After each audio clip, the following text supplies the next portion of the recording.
Rabbeinu Nachman befeige. Rabbeinu Nachman befeige. Ashneinu shezochinu. Rabbeinu Nachman befeige. Alors on est arrivé vers page 46 dans la première colonne, la 11e ligne. Vazdaika et Aliyah les Shnebatim Kaneskarleel. À ce moment-là, il y aura une élévation pour les deux maisons, comme on l'a mentionné avant. C'est-à-dire quand il y aura eu les plus éloignés qui vont se rapprocher d'Hachem, à ce moment-là, ça fera qu'il y aura une élévation des deux maisons, c'est-à-dire du trône d'en haut et du nom d'Hachem en bas. Vezeh milchama l'Hachem ba'amalek midor dor. C'est ça qu'il y a une guerre entre Hachem et, c'est-à-dire c'est Hachem qui fait la guerre à Amalek dans chaque génération. Kihu mitgaber mechadash bechol dor vador betarbulot atzumot. Parce que Amalek se renforce dans chaque génération à nouveau avec des tarbulot atzumot. Il fait des combines, des choses qui sont extrêmement puissantes, c'est-à-dire il trouve des façons d'attaquer différentes, complètement très fortes. Achaya caché la mode kenegdo. Jusqu'à ce que c'est difficile, c'est très difficile de tenir contre les attaques de Amalek. Aval Hashem itbarach lochem imo. Mais Akadosh Baruch Hu lui-même, il fait la guerre contre lui. Vesholeach berachama bechol pa'am tzadikim noraim. Et Akadosh Baruch Hu, dans sa miséricorde, il envoie à chaque fois des tzadikim redoutables, Prinat Moshe, c'est-à-dire qui sont dans le même principe que Moshe Rabbeinu, chez Lochamim et Imo, qui font de la guerre avec lui, avec Kanizkar Leel, comme on l'a mentionné avant. Ça, c'est comme ça que Hachem il fait la guerre avec Amalek dans chaque génération. Rabbi Nathan ici, il explique qu'est-ce que ça veut dire Hachem lui-même, il fait la guerre. Ça veut dire qu'Hachem, il envoie des tzadikim extraordinaires dans chaque génération pour lutter contre Amalek. C'est-à-dire que c'est eux qui ont la, comme on dit, qui sont taillés pour lutter contre Amalek. Parce que Amalek il vient avec de telle façon, c'est-à-dire il se présente d'une telle façon à chaque fois que c'est impossible, ça aurait été impossible dans chaque génération de lutter contre lui, parce qu'il vient avec des éléments nouveaux, avec des choses extrêmement puissantes, qu'il n'y a personne qui pourrait tenir dans cette guerre-là. Alors Hachem, il envoie dans sa miséricorde, il envoie des tzadikim. Ces tzadikim-là, c'est eux qui font la guerre contre Amalek. C'est-à-dire que eux, c'est eux la racine, c'est eux qui arrivent à lutter contre Amalek. Comme Rabbeinu dit, il dit que tant que maintenant le tzaddik ne se révèle pas dans le monde, alors les gens ils peuvent s'en sortir sans lui. Mais quand le tzaddik il se révèle, alors le tzaddik il se révèle parce qu'il y a une maladie dans le monde terrible, et le tzaddik il est le médicament de cette maladie-là. Et si quelqu'un il n'a pas ce tzaddik-là, il ne pourra pas gagner la guerre. C'est impossible. Parce que le tzaddik, il est venu justement par rapport à cette nouvelle maladie. Donc quand maintenant on dit qu'Hachem il fait la guerre avec Amalek, c'est ça ça veut dire qu'Hachem il fait la guerre avec Amalek. Lui-même il se bat contre lui. Qu'est-ce que ça veut dire? On peut dire qu'Hachem il se bat contre quelqu'un ou contre une force et qu'Hachem il n'a pas gagné de toutes ces générations. Qu'est-ce que ça veut dire qu'il fait la guerre? Ça veut dire qu'Hachem il envoie des tzadikim. C'est ça que ça veut dire qu'Hachem il fait la guerre. Hachem il envoie des tzadikim, des tzadikim qui sont très très grands. Et plus maintenant le Amalek il attaque de façon forte, et plus les tzadikim que Hachem il envoie, ils sont forts. Mais j'ai au Prinat Purim, et ça c'est le principe qu'il y a eu à Purim.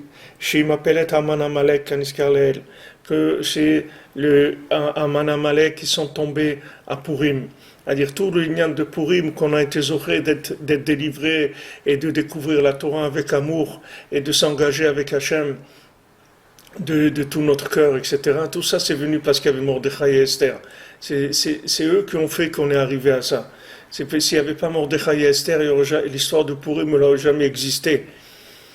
Tout ce qu'il y a eu à Purim, ça s'est fait uniquement parce qu'il y avait Mordechai et Esther. Veze prinat kiimu vekiblu. C'est ça qui a écrit à Purim, kiimu vekiblu, c'est-à-dire qu'ils ont appliqué la Torah qu'ils ont reçue, c'est-à-dire ils ont reçu la Torah et en même temps, à Purim, il y a eu l'engagement véritable avec le cœur. C'est-à-dire à Shavuot, c'était l'engagement, c'était le don de la Torah officielle, c'est-à-dire que c'était comme on dit, la séance solennelle et officielle que Hachem il a remis la Torah au Ham Israël. Mais dans le Ham Israël, la plupart, ils n'avaient pas envie de recevoir la Torah. Mais à Purim, il y a eu l'engagement, c'est-à-dire c'est là où on s'est rendu compte que de la grandeur de la Torah, on a commencé à vraiment aimer la Torah. Donc, kiimu ve kiblu, comme disait Chachamim, kiimu mashe kiblu, c'est-à-dire qu'ils se sont engagés dans ce qu'ils avaient reçu avant. Prinat naase venishma, shetzechim leakdim naase lenishma kenizker leel. C'est-à-dire naase venishma, c'est-à-dire comme on l'a vu avant, que d'abord on fait naase, après on fait nishma. Qu'on avait vu, on en avait parlé avant dans notre Torah 49, dans le contexte dans lequel on est, Naase Venishma, c'est-à-dire d'abord on contrôle l'état des récipients et par rapport aux récipients, on fait Nishma, c'est-à-dire on prend la lumière qui correspond à notre niveau de récipient et on ne prend pas plus de lumière que nos récipients. Donc la différence qu'il y avait eu entre Kiimu et Kiblu, c'est-à-dire que quand on a reçu la Torah à Matan Torah, on a vu une lumière extraordinaire et Akadosh Baruch Hu, il a dit à Moshe Rabbeinu, fais attention qu'il n'aille pas au-delà des limites, au-delà de la barrière. C'était ça toute la Torah de Matan Torah, c'est-à-dire tout ce qu'il y avait comme état d'esprit à Matan Torah, c'est de faire attention que les gens ils ne transgressent pas les limites, ils n'aillent pas au-delà de leurs limites. Et malheureusement, ça n'a pas été possible. Donc, il y a eu le veau d'or qui est le résultat même du ribouille or. C'est-à-dire que le fait que les gens ils sont pas arrivés à gérer un moment de telle intensité et rester ce qu'ils étaient eux-mêmes. C'était ça le plus dur. C'est-à-dire que ils ont vécu quelque chose de tellement fort que se sont complètement dénaturés. C'est-à-dire qu'ils ont été vers cette lumière, mais de façon exagérée. C'est-à-dire ils ne sont pas restés eux-mêmes. Donc comme ils ne sont pas restés eux-mêmes, et c'est sûr que cette lumière, elle a été néfaste et elle a donné le veau d'or. Maintenant, à Purim, c'est complètement différent. C'est-à-dire, Purim, ça a été un moment où on a fait Naaseh, c'est-à-dire qu'on a regardé qu'est-ce qu'on était capable de faire à Purim, c'est-à-dire de faire comme engagement par rapport à la lumière de la Torah, et on s'est engagé par rapport à ça. Donc ça s'est fait dans la joie et dans l'amour. C'est pour ça que Purim, c'est un rapport entre les gens qui est amical, avec on donne des mishloach manot, on donne de la tzedaka, on fait un repas, c'est une fête. C'est une fête où il y a beaucoup d'amitié, il y a beaucoup de rapports entre les gens, il y a beaucoup d'échanges qui se font. Et aussi on se déguise, c'est-à-dire il y a un déguisement. Et le déguisement, c'est qu'on n'a pas peur d'être soi-même. C'est ça le nian de Purim. On n'a pas peur d'être déguisé en soldat ou en docteur ou en charbonnier ou en n'importe quoi. C'est-à-dire que chacun, il n'a pas peur d'être lui-même. C'est-à-dire qu'il se déguise pour montrer, voilà, on est tous déguisés, mais ça nous fait pas peur. C'est-à-dire on n'est pas inquiet de ça. C'est-à-dire on est capable de déguiser cette lumière-là sous plusieurs formes. Ça, c'est le secret du Tzimtzum. C'est-à-dire qu'on voit dans le Baal Tfila, il se déguisait tout le temps.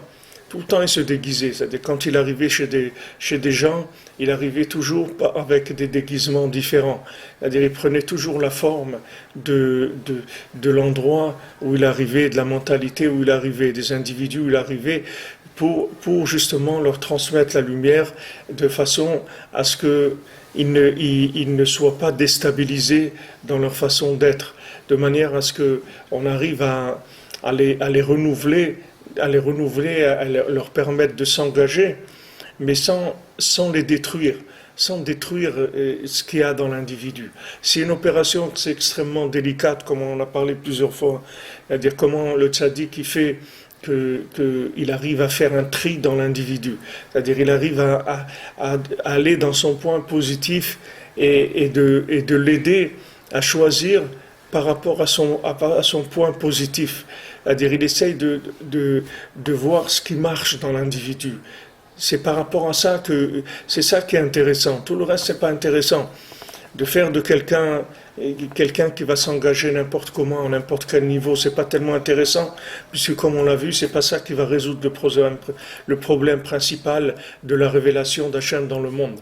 Parce que Hachem, il ne se révélera, et Hachem, il sera roi que quand qu'il sera reconnu de façon voulue, par le choix de chacun, par son libre arbitre. Maintenant, quelqu'un il ne peut avoir le libre arbitre que par rapport à ce qu'il est. Si maintenant il n'est plus ce qu'il est, c'est-à-dire qu'il est autre chose que ce qu'il est, alors il n'y a pas de libre arbitre, parce qu'il n'y a rien du tout, il ne se passe rien, parce que son choix, c'est pas un choix. Il faut arriver à amener la lumière chez l'individu, mais l'amener dans son point positif, là où il a la capacité de faire un choix, là où il peut choisir d'avancer, de faire un pas de par lui-même, de par son choix personnel, avec de la joie, avec de l'amour, avec une compréhension profonde et une décision surtout qui est une décision intime et personnelle, qui n'a rien à voir avec un contexte social ou avec de la lumière ou avec n'importe quoi. C'est lui-même, c'est-à-dire c'est un choix à lui. Donc le tzaddik, il amène cette lumière, il la fait descendre dans le point positif de l'individu. C'est pour ça que c'est difficile, c'est pour ça que ça prend du temps. C'est pour ça que c'est lent, que c'est comme il a dit, midor d'or, de génération en génération. Parce que ça ne peut pas se faire d'un coup. Comme on a vu tout le sujet des miettes. C'est que des miettes et des miettes et des miettes. Parce que le tzaddik, ce qu'il veut, c'est que ce que maintenant on va faire, on le fasse de par un choix conscient et personnel. Et ça, on peut le faire que si on a un lien qui est vrai avec la Torah, qui est vrai avec Hachem. Sinon, ce ne sont pas des choix. Si quelqu'un il se déphase, il se met dans un contexte qui n'est pas le sien, c'est plus son choix, sa vie. Ça s'appelle plus une vie de choix. Donc, il insiste bien par le fait que Naase Venishma, c'est-à-dire que maintenant, ce Naase, ça veut dire que maintenant on va faire, c'est-à-dire qu'on va faire ce qu'on est. On va faire ce qu'on est maintenant. Maintenant, on va faire ce qu'on est, et par rapport à ce qu'on est, Nishma, c'est-à-dire on va entendre de la lumière après, on va entendre des nouvelles choses, on va entendre la voix d'Hachem, parce qu'on est connecté à notre niveau, alors on va entendre la voix d'Hachem, on va entendre l'ashgacha pratit, c'est-à-dire de voir l'ashgacha, de voir la providence. La providence, elle se voit que si on est à notre place, sinon on ne peut pas voir la providence.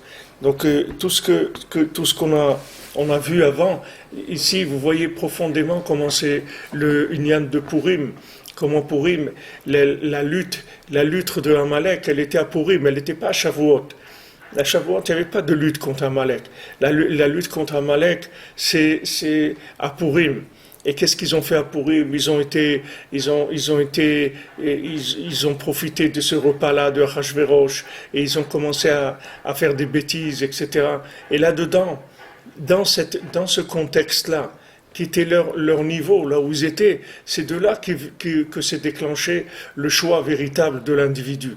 C'est-à-dire que le choix, à Matan Torah, les gens, ils n'étaient pas dans la Séouda d'Achashverosh, il n'y avait pas d'Achashverosh, il n'y avait rien. C'était un contexte qui était parfait. C'était un contexte parfait qui a permis de donner officiellement la Torah. Mais ça, c'est les, comme on dit, c'est les cérémonies officielles. C'est pas c'est pas le concret, l'engagement de chacun. L'engagement de chacun, c'est autre chose complètement. Ça n'a rien à voir. Ça n'a rien à voir. On ne peut pas créer des systèmes, parce qu'on a envie de les faire et parce qu'on a envie que ça marche. Alors on fait des choses, on copie des choses.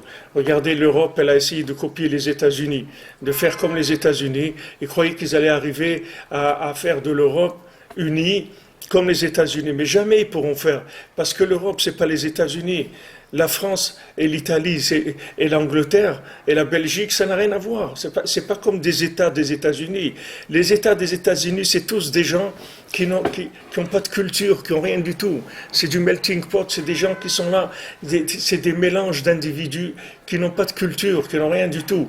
Donc c'est pas difficile d'en faire un moule, parce que c'est des gens de prendre un moule, de les mettre tous dans le même moule. C'est pas difficile, parce que c'est pas des gens qui ont des cultures qui sont fortes. Mais entre un Anglais et un Polonais, un Italien, il n'y aura jamais de rapport. Il n'y aura jamais de rapport. C'est parce que c'est des gens qui sont trop... C'est des peuples qui sont trop personnalisés. Ils ont une culture, ils ont quelque chose. C'est pas des Américains. Les Américains, c'est les gens qui vont en Amérique, c'est des gens qui n'avaient rien du tout. C'est des gens qui étaient attachés à rien, qui n'avaient aucun sens dans leur vie. Mais des gens qui ont une culture, c'est autre chose. C'est pour ça que c'est un projet qui ne marchera jamais. Ils s'en rendent compte maintenant. Ils ont accepté le fait que c'est une autre formule. Ils peuvent faire quelque chose, une coopération spéciale où ils peuvent arriver à quelque chose qui peut être très, très bien, très beau, mais ça sera jamais les États-Unis, c'est autre chose, c'est une autre formule, c'est pas ça. Un Baal Tshuva, c'est la même chose. Un Baal Tshuva, il peut pas rentrer et voir un système et dire voilà, ça y est, je vais être comme ça. Il peut pas être comme ça. Et il sera jamais comme ça. Et c'est pas la peine qu'il soit comme ça. C'est pas ce qu'on lui demande. Ce qu'on lui demande, c'est que tout ce système-là, on l'a mis en place pour que lui, il trouve ce qu'il doit faire dans ce monde, c'est-à-dire qu'il trouve son point positif et son choix dans lequel il va décider de s'engager par rapport à Hachem, mais lui, personnellement, comme il vit la chose. Donc tous les systèmes, ils sont là que pour prendre le côté structure du système, mais pas le côté orientation du système. Le système, il doit fournir la structure, pas l'orientation. C'est-à-dire l'individu, il doit voir ses choix. Il a besoin du système parce qu'il a besoin d'une synagogue, il a besoin d'un minyan, il a besoin d'un Sefer Torah, il a besoin d'une école pour ses enfants, il a besoin d'un talit, il a besoin de tfilin, de la cacheroute. Tout ça, c'est le système qui va lui fournir tous ces éléments-là. Mais tous ces éléments-là, c'est pas ça le choix de l'individu. Ça, c'est pour l'instant la structure qui va permettre à l'individu de faire ce qu'il a à faire. C'est comme si vous prenez quelqu'un qui a appris un métier, quelqu'un qui est, par exemple, il est menuisier. Ok, il a appris le métier il sait travailler le bois. Mais maintenant, ce qu'il va faire, parce qu'il sait travailler le bois, c'est différent pour chaque menuisier. C'est pas la même chose. C'est-à-dire que chacun, quand il va faire une table, il ne va pas la faire de la même manière que l'autre. Chacun, il a sa façon de faire les choses. Et tout ce qui est beau, c'est le côté justement individuel, personnel, la touche personnelle que l'individu il va mettre dans ça. C'est pas le métier. Le métier, c'est juste pour lui donner la structure, pour lui permettre de faire des choses, pour lui permettre de s'exprimer. Mais le but, c'est qu'il s'exprime lui-même. C'est ça le but. Le but, c'est pas qu'il va coller dans un système et il va être comme tout le monde. Il n'y a pas de comme tout le monde, ça n'existe pas comme tout le monde. Qui c'est tout le monde? Qui c'est monsieur tout le monde? Il n'existe pas monsieur tout le monde. C'est une image, c'est virtuel. Monsieur tout le monde, ça n'existe pas. Il faut arriver à un engagement personnel, c'est-à-dire avoir ma touche personnelle. Ça ne veut pas dire que je vais être un illuminé ou un fantaisiste. C'est pas ce que ça veut dire. J'ai pas besoin d'être fantaisiste du tout. Comme Rabbeinu dit, il n'y a pas besoin d'efkerout pour servir Hachem. C'est-à-dire que Il n'y a pas besoin d'être quelqu'un qui est anormal pour servir Hachem. Pour servir Hachem, on peut être normal, on peut être dans la norme, on peut être dans la structure et fonctionner tout à fait normalement, et servir Hachem de façon très intime et très personnelle. C'est pas une contradiction, Rabbi Nachman dit. Rabbi Nachman ne voulait pas des gens qui soient des gens qui soient des fantaisistes. Rabbi Nachman ne cherchait pas la fantaisie. Rabbi Nachman il cherche la vérité, pas la fantaisie. Mais cette vérité, elle ne peut pas se faire non plus si on colle complètement au système et qu'on devient un produit total du système. Il y a une touche personnelle. Cette touche personnelle, il faut y arriver, il faut la faire.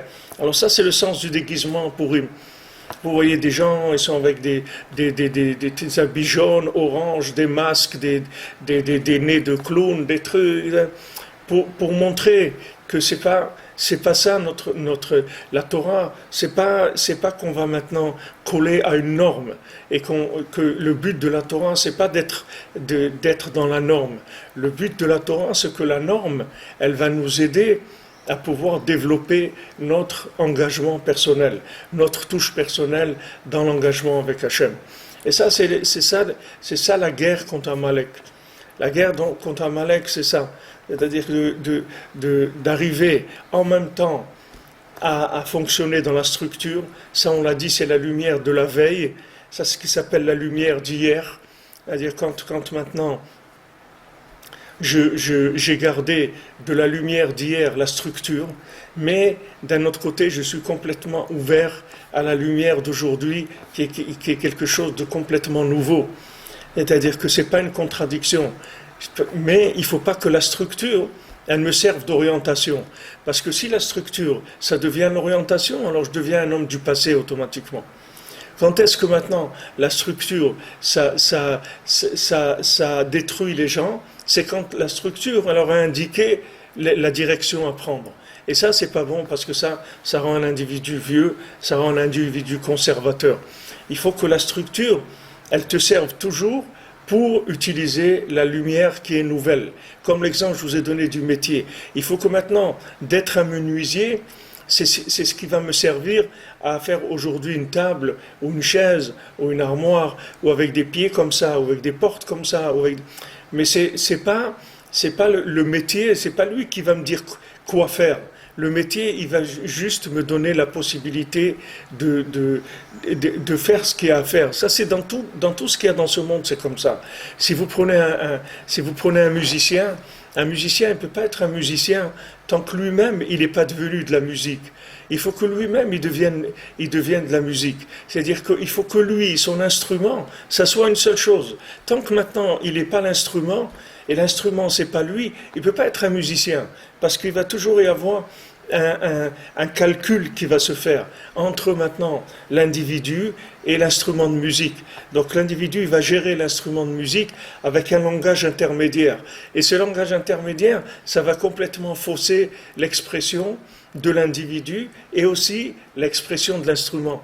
Parce que si vous voulez, avec un instrument, obtenir le maximum de ce que l'instrument il faut donner, il faut que vous fassiez un avec l'instrument. Et à ce moment-là, vous pensez même plus à l'instrument. Vous êtes juste en train d'exprimer qu'est-ce qu'il y a dans votre âme, c'est tout. L'instrument, il n'existe plus. Il s'est complètement fondu dans l'individu. Ça, c'est la même chose, la structure. La structure, qui est tout le côté de la halakha, de la Torah, il faut devenir une seule chose avec ça. Il ne faut pas que maintenant, je suis ce que je suis, et voilà le Shulchan Aruch. À chaque fois, je dois me rappeler que je vois des gens qui sont dans la Torah depuis des années, et ils vous demandent à chaque fois, ah oui, la bracha sur ça, alors là j'ai oublié, qu'est-ce qu'on fait, comment on fait la bracha sur ça? C'est-à-dire, ils ont toujours les mêmes questions qui reviennent, c'est-à-dire qu'il n'y a pas eu d'engagement encore. Il faut que l'engagement, il faut que l'homme et la halakha, ça soit une seule chose. Une fois que l'homme et la halakha, c'est une seule chose, alors là, il va commencer à exprimer ce qu'il a à l'intérieur. Parce qu'il n'est plus en train de vivre la Torah d'une façon extérieure. C'est-à-dire, il fait une seule chose avec la Torah. C'est-à-dire, il s'est rendu compte que la Torah, c'est le mode de vie, le meilleur qu'il y a au monde. C'est ce qui va lui permettre de se réaliser vraiment dans ce monde. Et c'est pour ça qu'il est venu dans ce monde. Donc maintenant, ce qu'il va faire, c'est qu'il va utiliser il va utiliser la Torah pour pouvoir mettre son âme en contact avec Hachem.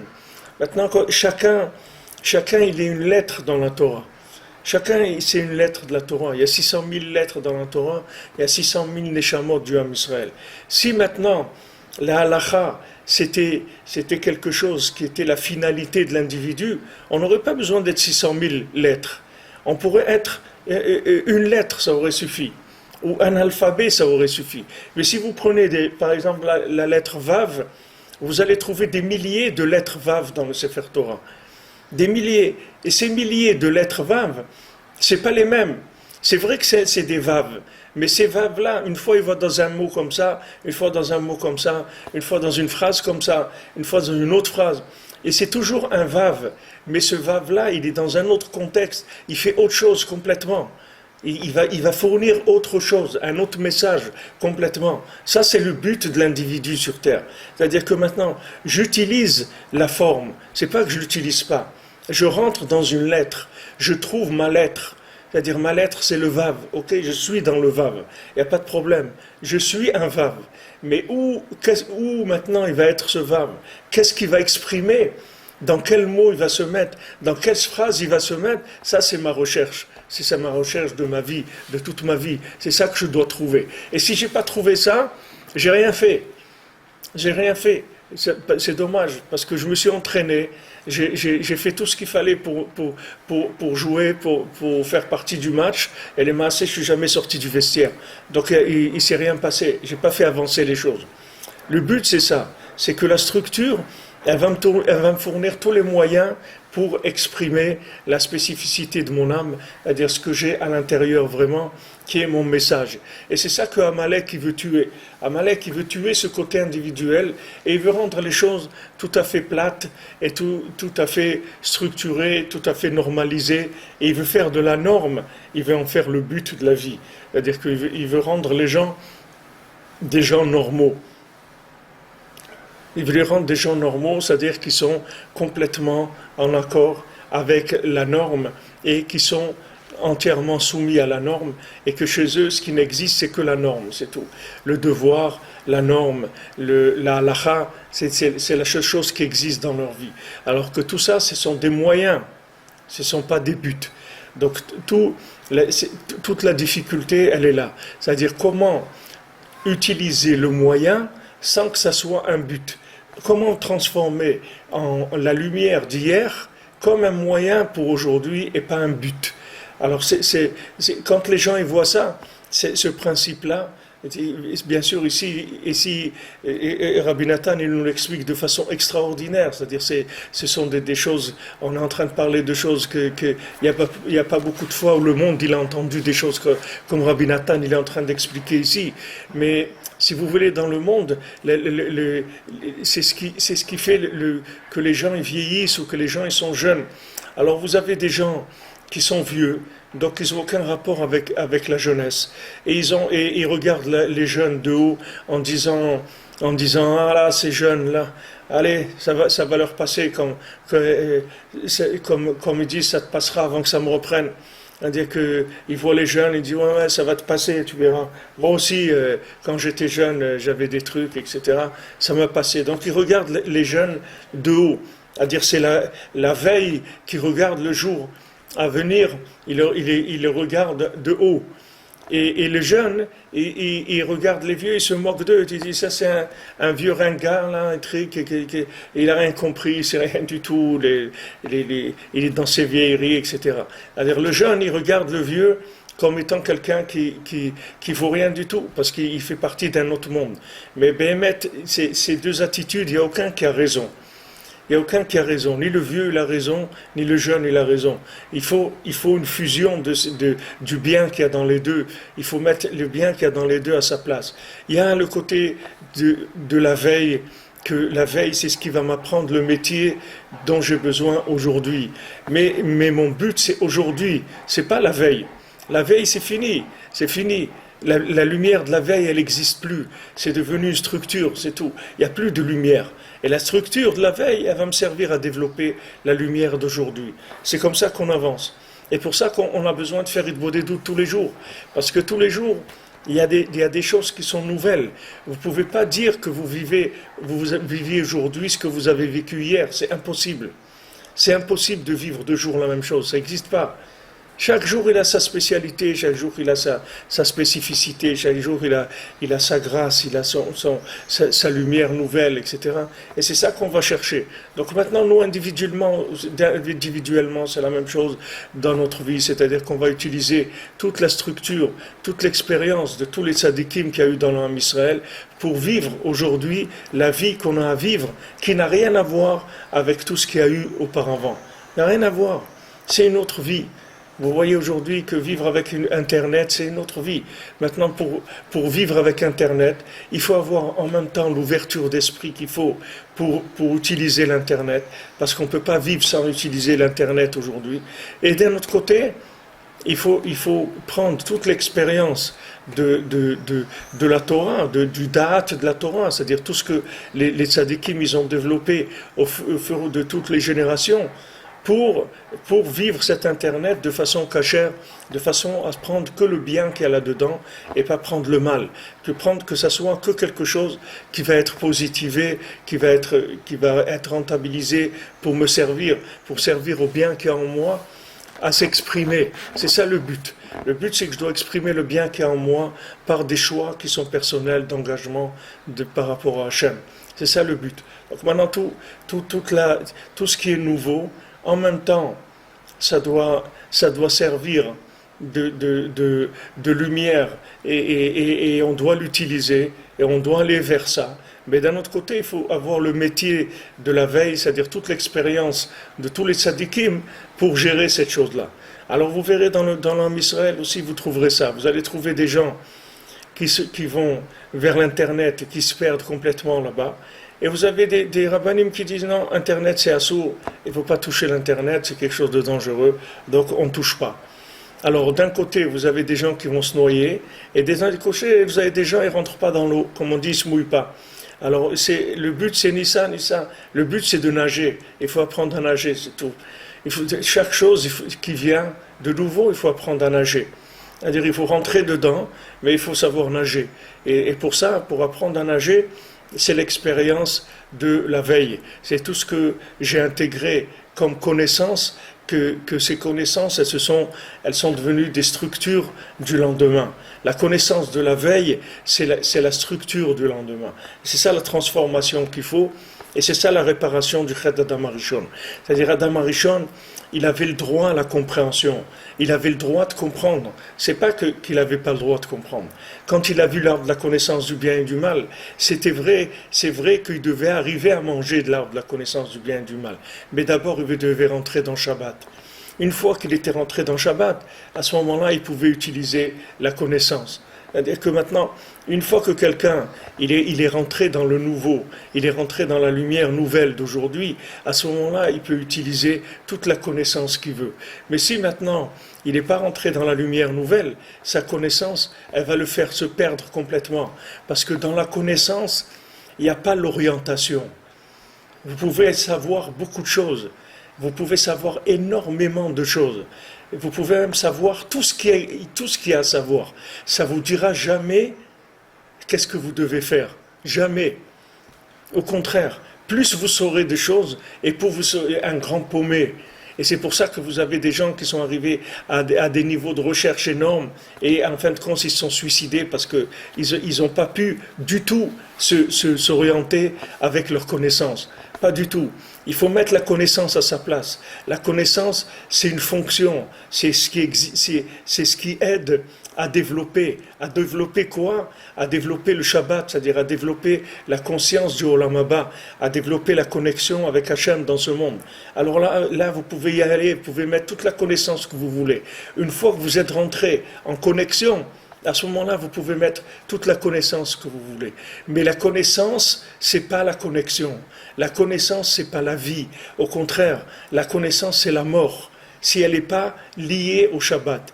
Mais si la connaissance, elle est liée au Shabbat, elle est liée à la Emouna, elle est liée au Olam Haba, elle est liée au renouveau d'aujourd'hui, à ce qui se passe aujourd'hui comme lumière nouvelle, c'est-à-dire si mon œil cherche la lumière nouvelle, c'est-à-dire il cherche la providence d'Hachem dans la journée, alors maintenant toute ma connaissance, elle va m'aider à développer ce que j'ai trouvé.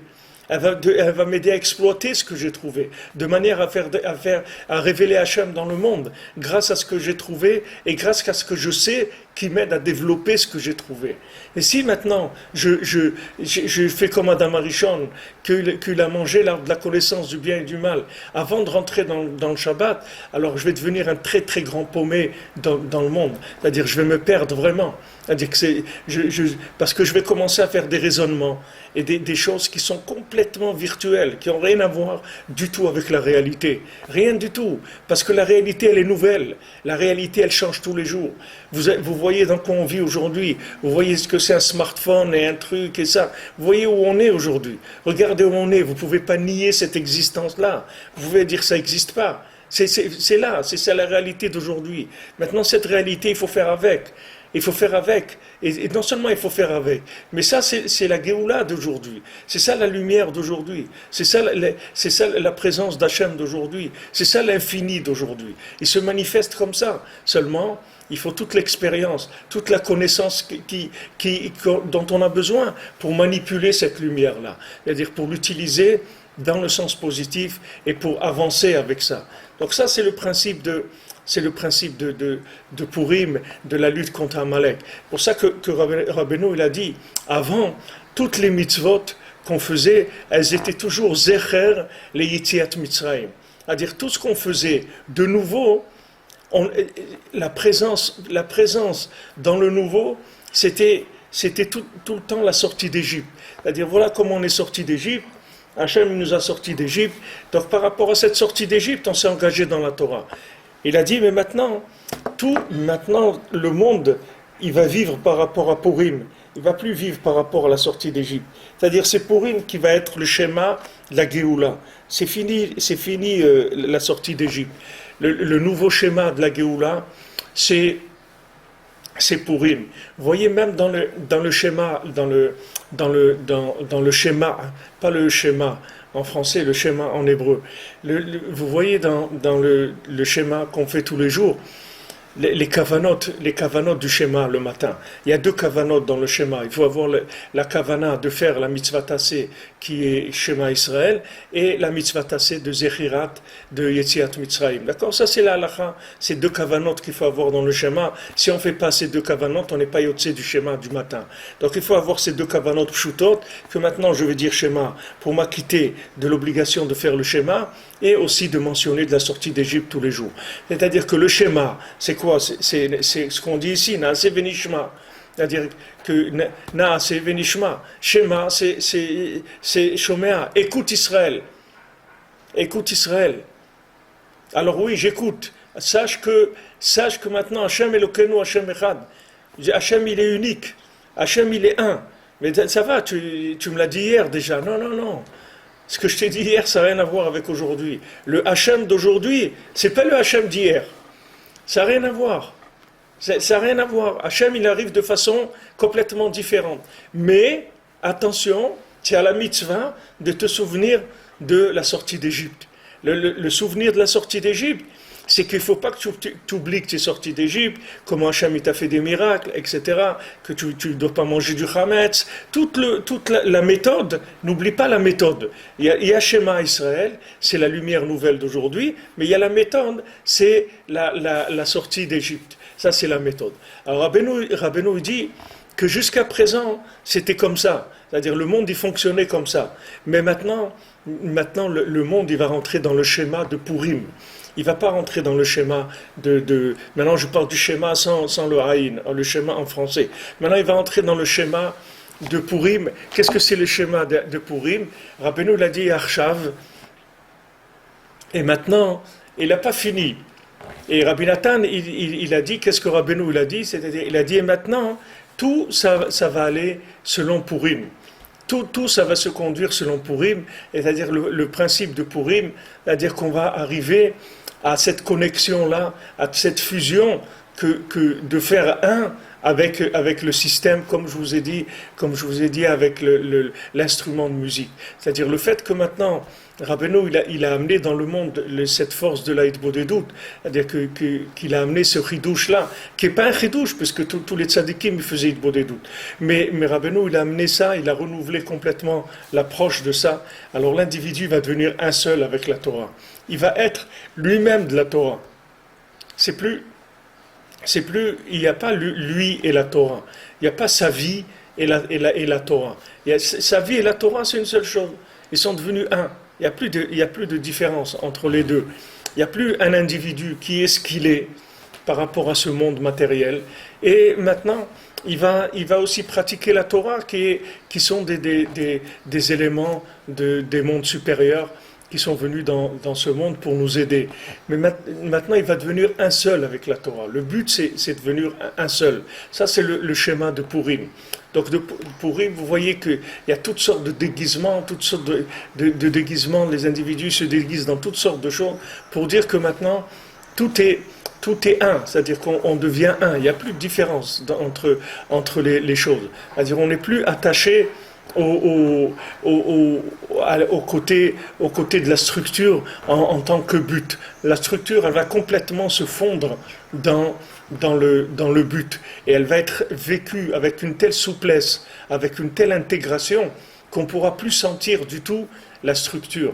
C'est-à-dire, on va comme on dit de quelqu'un, celui-là c'est un musicien né, ou c'est un cuisinier né, c'est-à-dire comme s'il est né cuisinier. Ça veut dire que le gars c'est un maître cuisinier ou un truc, mais le gars c'est lui, c'est sa vie. C'est-à-dire la cuisine et lui et la cuisine c'est une seule chose. C'est pour ça, Harshav, et Rabbeinu dit maintenant, ça veut dire maintenant, ça veut dire qu'il va y avoir une fusion des éléments. Il ne va plus avoir ça et ça, il ne va plus avoir Naasé, Venishma, les deux ils vont être une seule chose. C'est-à-dire que l'individu il va avoir une structure tellement souple, tellement intégrée, que la lumière, dès qu'une lumière nouvelle elle va arriver chaque jour, elle va être traitée automatiquement avec les récipients de la veille, avec les récipients qui sont toute l'expérience du Ham Israël. Donc ça c'est le principe de Purim, et ça va éliminer Amalek, comme on a vu que Amalek, lui, il veut séparer les deux. Il veut faire des gens qui sont entièrement dans les structures et qui vont dire, le but c'est la structure, tu fais la structure, tu rentres dans la structure, tu étudies la structure, et c'est tout. Et tu vas voir que tout va bien marcher. Et si maintenant vous lui dites, oui, mais ça ne marche pas, parce que je suis toujours aussi nerveux qu'avant, je suis toujours aussi impur qu'avant, et ça fait des années que j'étudie, ça ne me change rien. Je dis, non, continue, tu vas voir que ça va changer. Ça ne change rien du tout, et ça ne changera jamais rien du tout.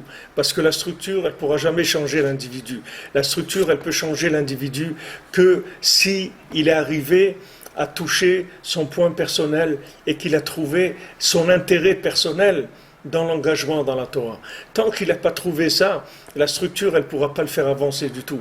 Le moment où il va faire un avec la Torah, il va voir que lui-même, il se trouve dans la Torah et que la Torah elle se trouve en lui. À ce moment-là, tout le côté structure de la Torah, ça va lui servir et ça va l'aider à se développer.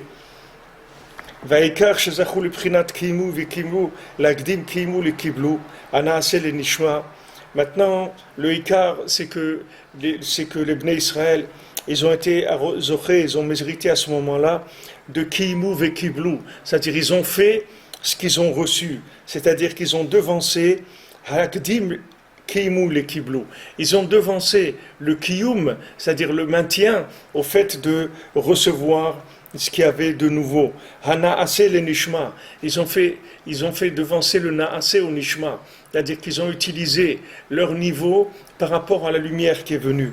Chez Uprinat Simtsum Haor, c'est-à-dire le union de contracter la lumière, Badarga, c'est-à-dire de façon progressive, l'Idgaber à la Marchavot Raot, d'attaquer, de se renforcer contre toute mauvaise pensée.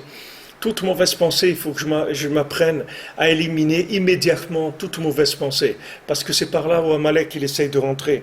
C'est-à-dire qu'ils arrivent à à pouvoir appliquer la Torah avec des actions et avec des paroles aussi. Après, ils vont entendre et ils vont pouvoir recevoir la lumière, le sentiment de la lumière infinie, de façon progressive et de façon mesurée comme il le faut, comme on l'a mentionné avant. Donc, quand on a expliqué avant ce que Rabbi Nathan il dit ici, il ne fait que juste remettre les éléments à leur place. Donc on va arriver après à intégrer la lumière là où on se trouve. Et à ce moment-là, le principe de la dynamique ça va se mettre en place. Quand maintenant les structures de la Torah, elles vont me permettre d'intégrer la nouvelle lumière, alors à ce moment-là, c'est la dynamique qui se met en place, c'est ce qui s'appelle la vie. C'est ce qui s'appelle la vie, c'est-à-dire ce système-là, comme le système du moteur à explosion, c'est-à-dire qu'il va y avoir de l'essence qui va rentrer, il va y avoir une compression de cette essence-là, et après la bougie, elle fait une étincelle, elle fait exploser cette vapeur d'essence, et le piston il va en arrière, et après il revient, et c'est comme ça le système de la dynamique. Donc maintenant, une fois qu'on a compris comment ça marche, c'est-à-dire qu'on va prendre la lumière à petite dose, parce que maintenant on cherche dans la lumière, là où on est concerné par cette lumière, et là où cette lumière va nous aider à faire des choix d'engagement plus grands. Et une fois qu'on a trouvé cette lumière qui va déclencher chez nous un engagement plus grand, alors on va recevoir une autre lumière plus grande. Et maintenant qu'on sait comment il fonctionne le système de cette dynamique-là, alors il n'y a aucun problème, on va utiliser cette lumière. Et ça va développer chez nous la possibilité d'avancer béhémet, c'est-à-dire d'avancer vraiment, pas de fonctionner dans des systèmes, que ce soit des systèmes qui soient des systèmes conservateurs ou des systèmes qui sont des innovateurs, ni l'un ni l'autre, c'est-à-dire l'innovation dans les structures. C'est à ça qu'on va arriver, Bezat Hashem. Alors, Be'atzlacha, bonne journée, et Bezat Hashem, on se retrouve ce soir à 3h à l'antenne pour Ilchot Rosh Chodesh Halachahe.